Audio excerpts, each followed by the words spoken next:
We're in the Sarnia Library Theatre in Sarnia, Ontario. It's about 300 people who are coming tonight. So it's another sold-out show, which is incredible. I'm preparing a table of all the merchandise that we have for sale as we continue our fundraising. So people will soon start arriving.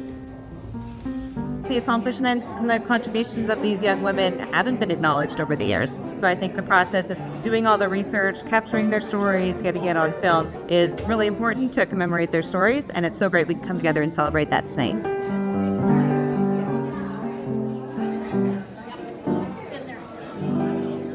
I'm excited that it's a documentary style. I'd love to hear from the original women to hear what it was like firsthand in their experience.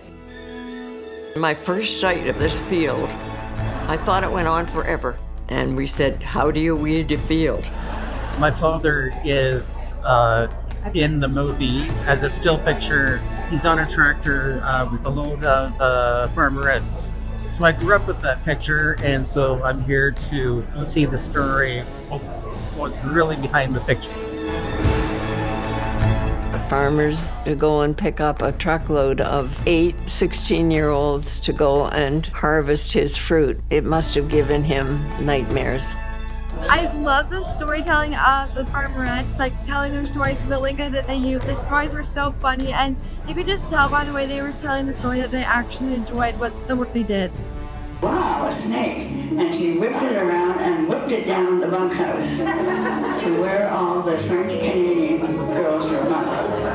They screamed and went out the door. I felt the emotions they were feeling, whether they were happy or sad, or they had worked a long day in the field, missing home, all those emotions, it put you right there.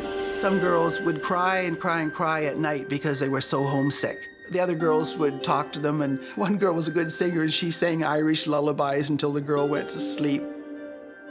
My mother was a farmerette. She talked a little, but not a whole lot. But she did meet my dad. He was a farmer, and they would have these parties. And I think they met at the parties.